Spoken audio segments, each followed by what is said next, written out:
조갑제 TV 시청자 여러분 안녕하십니까. 2019년 1월 13일 오후 1시를 넘어섰습니다. 며칠 전에 있었던 문재인 대통령의 기자회견에서 한 기자가 이렇게 질문을 했습니다. 기자들과 북악산 산행했을 때 권력과 언론의 관계는 건전한 긴장관계여야 한다고 말했습니다. 하지만 최근 청와대 인사를 보면 현직 기자가 사표가 수리된 지 얼마 안 되어서 권력의 중심으로 들어왔다는 비판이 있습니다. 다른 기자들의 순수성과 진정성을 의심받을 수 있습니다. 어떻게 생각하십니까? 이렇게 물었어요. 그것은 한겨레 여연호 선임 기자가 홍보비서관이 되고 청와대의 윤도한 MBC 논설위원이 국민소통수석이 된 것을 거론한 것이었습니다. 여기에 대해서 문재인 대통령은 이렇게 대답을 했습니다. 현직 언론인이 청와대로 보러 오는 것이 괜찮냐 비판한다면 달게 받을 수밖에 없습니다. 그러나 언론 가운데 그야말로 아주 공정한 언론인으로 사명을 다해온 분들은 그 공공성을 살려온 분들입니다. 그래서 권력에 야합하는 분들이 아니라 역시 공공성을 살려야 할 청와대에서 공공성을 구현한다면 그것은 좋은 일이라고 생각합니다. 청와대로서도 길들여진 사람들 간의 한 목소리가 아니라 전혀 새로운 관점, 비판 언론의 관점을 제공받는 것이 좋겠다고 생각했습니다. 한편으로 과거 시기에 이른바 권은 유착이 있었습니다. 정권은 언론에 특혜를 주고 언론은 정권을 비호했습니다. 이런 관계에서 권은 유착을 위해 데려오는 것은 좋지 않습니다. 그러나 그런 권은 유착 관계가 지금 정부는 전혀 없습니다. 모든 인사에서 모든 흠결을 지적할 수 있지만 대통령의 욕심은 청와대의 정말 가장 유능한 청와대로 유능한 사람들을 모시고 싶고 청와대 정신이 늘 긴장하면서 살아 있기를 바랍니다. 그런 면에서 장점이 많은 인사라면 양해해 주시면 좋겠습니다. 라고 했습니다. 그러니까 비판 정신이 있고 공정한 기자를 데려왔다. 이런 이야기입니다. 그리고 권은 유착이 없다는 이야기입니다. 그러면 KBS, MBC가 왜 저런 식의 보도를 하고 KBS와 MBC의 경영진을 바꾸기 위해서 2017년에 왜 그렇게 정권이 전방위적인 압력을 가했는지에 대한 설명이 없습니다. 권은 유착, 지금처럼 강한 적은 과거에 없었습니다. 자, 그런데 기자가 과연 청와대로 들어갈 수 있느냐? 이 원론적인 이야기인데 들어갈 수 있습니다. 기자가 청와대에 들어갈 수 있습니다. 문제는 어떤 기자를 선택하느냐의 문제죠. 그야말로 비판 정신이 있고 사실에 엄격한 기자를 선택을 했다면은 그것은 좋은 일입니다. 그러나 청와대가 선택한 기자가 어떤 사람이었느냐 하는 것은 지금 김의겸 대변인 한겨레 기자 출신을 보면 됩니다. 이분은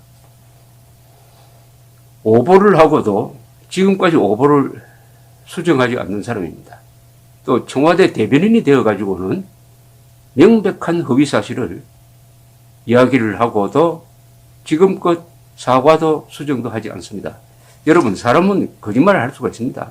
아니, 어떻게 보면 거짓말할 자유가 있습니다. 거짓말한 적이 없다는 말을 하는 사람이 가장 큰 거짓말쟁입니다. 하루에도 수십 번 거짓말할 수가 있습니다. 그러나 거짓말에도 여러 가지 질이 있습니다. 박정희 대통령이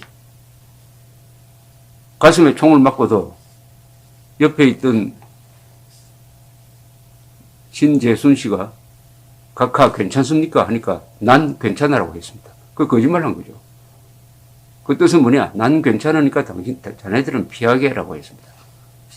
우리 선배 세대들이, 아버지, 삼촌 세대들이 입에 달고 살았던 말이 난 괜찮아 했습니다. 그 뜻은 뭐냐? 난 괜찮으니까 너희들은 열심히 해야 한다 하는 그런 뜻이죠. 그것도 거짓말입니다. 지금 식량이 모자랄 때 밥을 해가지고 밥상에 올려놓으면은 아버지는 야, 나는 밥 먹었다 하면서 그 밥을 아들한테 넘겨주는 그 거짓말입니다. 그러나 비난받을 거짓말은 아니죠. 거짓말에는 그러나 기준이 하나 있습니다. 거짓말할 자유가 있습니다. 그러나 그 거짓말로 남에게 피해를 줄 자유는 그 어떤 사람에게도 없습니다. 그리고 거짓말이 밝혀지면은 일단 인정하고 사과를 해야 됩니다. 거짓말이 밝혀지면 화를 내는 사람이 있습니다. 한 걸음 더 나가서 자기가 말한 거짓말에 속지 않는 사람에게 화를 내는 사람이 있습니다. 그 단계로 들어가면은 이것은 이제 말이 안 통한다가 아니라 정상적인 인간이 아닌 게 되죠. 거짓말을 할 수는 있습니다. 남을 괴롭히는 거짓말을 할 자유는 없습니다. 거짓말이 밝혀지면 인정을 해야 합니다. 거짓말이 밝혀져도 인정도 하지 않고 자신의 거짓말에 속지 않는다고 화를 내면은 그때부터는 사람으로 대우를 받지 못하는 거죠. 자, 김의겸 대변인은 한겨레신문 기자인데 이 사람이 쓴 유명한 오보 중에 이런 게 있습니다.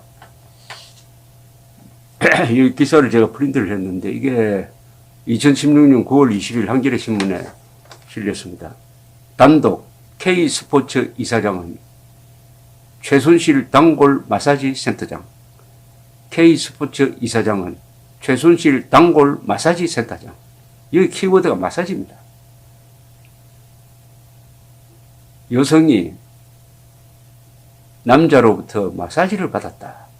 그런데 그 마사지를 해준 사람을 K스포츠 이사장으로 추천했다. 이런 이미지 아닙니까?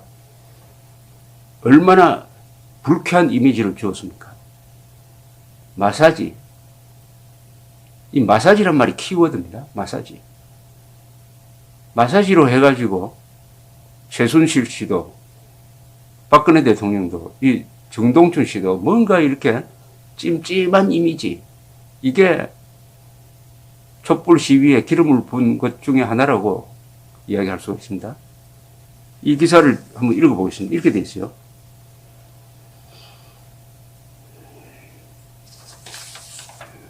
한겨레 취재 결과 박근혜 대통령의 비선 실세인 최순실 씨가 재단 설립과 운영에 깊숙이 개입한 정황이 나타났다. K스포츠 재단 이사장 자리에 자신이 단골로 드나들던 스포츠 마사지 센터 원장을 앉힌 것이다. 스포츠 마사지 센터 원장을 앉힌 것이다. 그런데 제목에는 단골 마사지 센터장이라고 했는데 여기는 스포츠 마사지 센터라고 했습니다. 조금 뉘앙스가 달라집니다. 이어서 지난 5월 13일 새로 취임한 정동춘 K스포츠 재단 이사장은 그 직전까지 서울 강남구 신사동에서 운동기능회복센터라는 이름으로 스포츠 마사지 센터를 운영했다. 운동기능회복센터 CRC가 실질적으로는 스포츠 마사지 센터라고 특정을 해놓고 제목을 뽑을 때는 단골 마사지 센터장이라고 점점 더 아주 흥미로운 제목으로 이게 바꿔갑니다. 정 이사장은 서울대학교 사범대학교 체육교육과 출신으로 머리 마사지, 발을 자극하라 허리가 좋아진다 등 외국인이 쓴 스포츠 마사지 책자를 번역한 이 분야 전문가다. 이 센터는 최순실 씨가 지난해까지 살았던 신사동 자택과는 골목 하나를 사이에 두고 50m 남짓 떨어져 있다. 센터 관계자들은 최순실 씨는 5년이 넘는 단골 손님인데도 집도 가까워 자주 찾아오는 편이었다. 이렇게 되어 있습니다.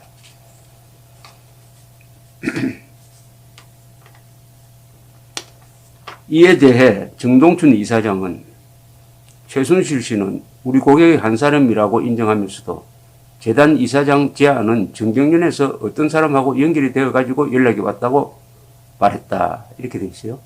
자, 어쨌든 최순실 단골 마사지 센터장. 이게 한겨레 신문은 큰 특종으로 여기는 모양이거든요. 그런데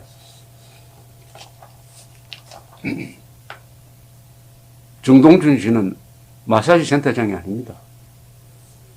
정동춘 씨는 마사지를 하는 사람이 아닙니다. 아니, 마사지와 아무 관계가 없는 사람이에요. 마사지와 아무 관계가 없는 사람인데 어떻게 마사지 센터 원장이 됐습니까?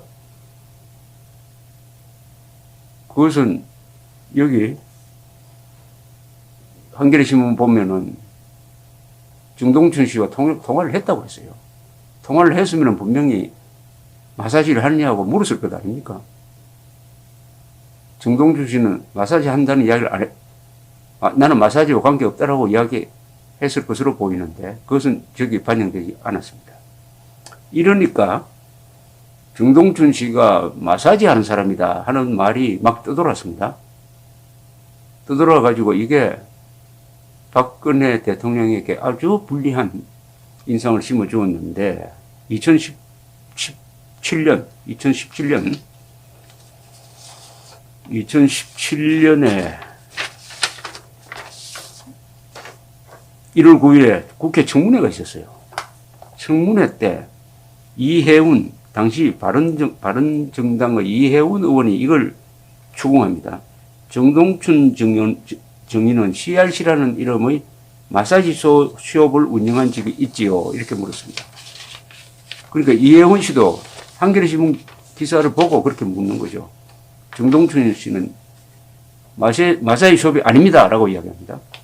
이해훈 의원은 이름은 뭐라고 붙어 있던 운동기능회복센터라고 되어 있던 어쨌든 마사지를 한 것으로 되어 있고 정동춘 이사장은 정색을 하고 말합니다. 마사지 안 했습니다. 확인된 사실입니까? 라고 도로 물어요. 이해훈 의원은 좋습니다. 그 수업이 뭐든지 간에 평균 어림잡아 일주일에 몇 번 정도 최순실 씨가 왔습니까? 이렇게 이제 한 발 물러났습니다. 이해훈 의원이 그 뒤에 또 조윤선 씨를 끌어들여가지고 조윤선이 마사지 수업에 온 적 있잖아요. 라고 물었을 때 다른 사람에게 그분이라는 사람은 다른 사람입니다. 그분이 정동춘 씨에게 조윤선이 마사지 수업에 온 적 있잖아요. 이렇게 물었을 때 본인은 부인하지 않았다고 우리가 증언을 받았습니다. 이렇게 하니까 정동춘 그것도 잘못된 것입니다. 그런 말 한 사실이 없습니다. 이해훈 씨 또 이게 마사지 숍에서 일했던 증인이 있는데도 사실이 아니에요. 증인 정동춘 그 증인 데리고 오십시오. 이렇게 해서 이 마사지 숍을 가지고 논박이 있었습니다. 정유섭 의원이 해명할 기회를 줍니다. 정동춘 증인이 조금 억울한 측면이 있는 것 같아요. 신문지상이나 이런데 마사지 수업을 운영한다. 마사지 수업 주인이었다. 이래가지고 그게 굉장히 억울하시지요. 이렇게 물으니까 예 그렇습니다. 체육학 박사시고 또 국가대표 선수들 회복훈련도 지원해 주시고 막 그랬는데 어쨌든 지금 운영하시는 정식 이름은 뭡니까? CRC 운동기능회복센터입니다. 이랬는데요. 이게 또 YTN에 어떻게 보도가 됐냐면 뻣뻣한 정동춘 마사지 안 했습니다. 아니 마사지 안 한 사람이 마사지 안 했다고 하니까 또 이번에는 뻣뻣하다고 욕하네요. 참 기가 막힐 노릇입니다. 이게 언론입니다. 한국 언론. 거짓말을 해놓고 거짓말에 속지 않는다고 화를 내는 거하고 이게 비슷한 거죠. 정동춘 씨가 사실을 이야기한다고 뻣뻣하다고 이렇게 비판을 합니다.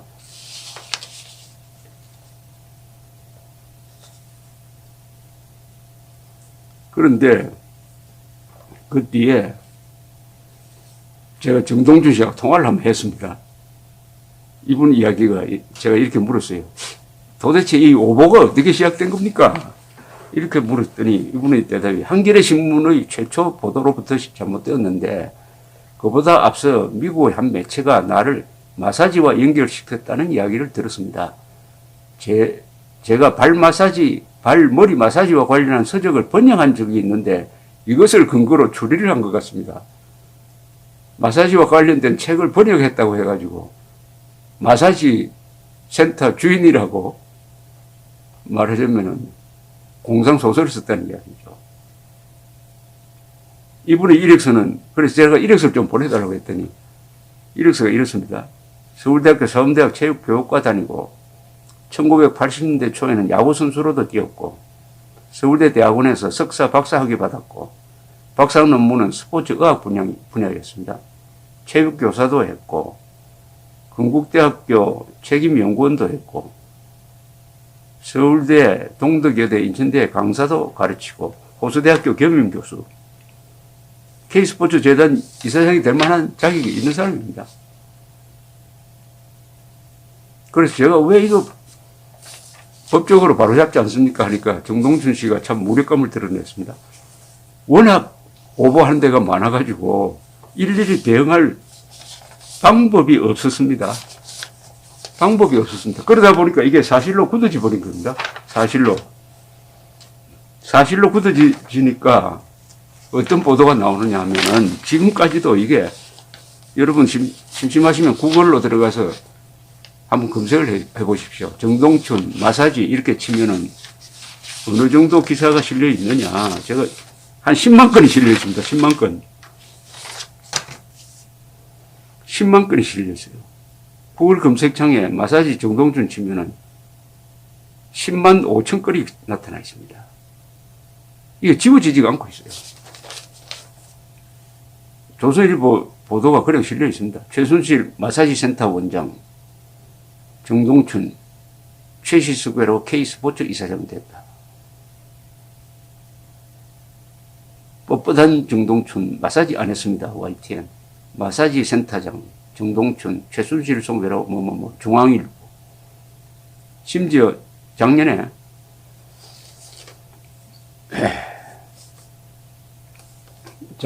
이 문재인 대통령이 김의겸 기자를 청와대 대변인으로 임명할 때 조선닷컴에는 무슨 기사가 실렸느냐. 김 내정자는 2016년 9월 20일 K스포츠 이사장은 최순실 단골 마사지 센터장이라는 기사로 박근혜 전 대통령과 최순실을 둘러싼 국정농단 사태 보도를 주도했다. 그리고 쉽게 말하면 오보로. 근데 이건 오보인데 이걸 지금까지 수정하지 않고 한겨레도 김우겸 기자도 사과하고 정정을 하지 않으니까 지금부터는 조작이라고 봐야 됩니다. 조작으로 국정농단 사태 보도를 주도했다. 이런 뜻이죠. 문재인 대통령이 공정하고 비판 정신이 있는 기자를 채용했다고 자랑을 하는데 기자 자격이 없습니다. 기자는 오보할 수 있어요. 그럼 오보가 밝혀지면 바로 잡아야죠. 2년이 지나도록 2년이 넘도록 지금 바로잡지 않는 기자가 청와대 대변인이 되니까 무슨 사태가 벌어졌습니까? 작년 7월 문재인 대통령이 인도 방문 중에 계엄사의 계엄령 검토 문건이 마치 범죄나 되는 것처럼 수사를 하라고 하니까 그 뒤에 김의겸 대변인이 그 대비 계획 관련 자료를 가지고 와가지고 당시에는 그게 군사 비밀로 분류가 되어 있었습니다. 그것을 공개를 하면서 기자가 그러면은 김무사가 검토한 계엄령은 촛불 시위 진압용이 맞습니까? 라고 물었어요. 맞다고 했어요. 완전한 거짓말입니다. 검토 문건을 보면은 촛불 시위나 태극기 집회가 탄핵 결정 이후에 폭동화될 때 국가기관이 접수된다든지 무력화되면은 그때는 계엄령을 상부에서 펼 것이고 국무회의 의결로 대통령 권한 대행이 계엄령을 선포합니다. 그때 기무사는 뭘 할 거냐라고 준비를 한 내용입니다. 거기 어디에도 촛불 시위 진압하자는 내용이 없는데 이 계엄령은 촛불 진압용 계엄령이다. 촛불 계엄령이다. 이런 거짓말을 했어요. 그 뒤에 일제히 특히 KBS, MBC, SBS, JTBC 일제히 4대 방송이 이것은 촛불 진압용이다라고 몰고 갔습니다. 거기에 대해 그 수사 결과가 그렇게 나왔습니까? 수사해보니까 계엄령 객자도 나지 않았어요. 그것은 통상적으로 하는 문서작전이었던 게 밝혀졌습니다. 그래도 거짓말 해놓고도 그 후유증이 엄청난데도 사과하지 않습니다. 그리고 얼마 전에 청와대 행정관이 육군참모총장과 카페에서 만나가지고 군 인사를 논의했다는 것이 폭로가 되었을 때 김의겸 대변인이 뭐라고 이야기했느냐. 행정관이 육군참모총장 만나지 못하는 법이 있습니까? 라고 이야기했습니다. 만나지 못하는 법이 있습니다. 무슨 뜻이냐. 군 인사법에 보면은 군의 인사 문제를 가지고 육군 참모총장은 국방부 장관과 대통령 이외의 누구와도 상부로 말입니다. 이야기하면 안 되게 됐습니다. 특히 행정관과 카페에서 군 인사를 논의하는 것은 안 됩니다. 사인 대 사인으로는 할 수 있겠죠. 그와 관련 없는 사항으로 군 인사를 가지고 행정관이 외부에서 참모총장과 만나는 것은 안 되는 법이 있어요. 그런데도 그런 법이 있습니까? 라고 이렇게 물었습니다. 문재인 대통령이 쓰는 기자들이 어떤 종류의 기자인가 잘 알게 합니다. 감사합니다.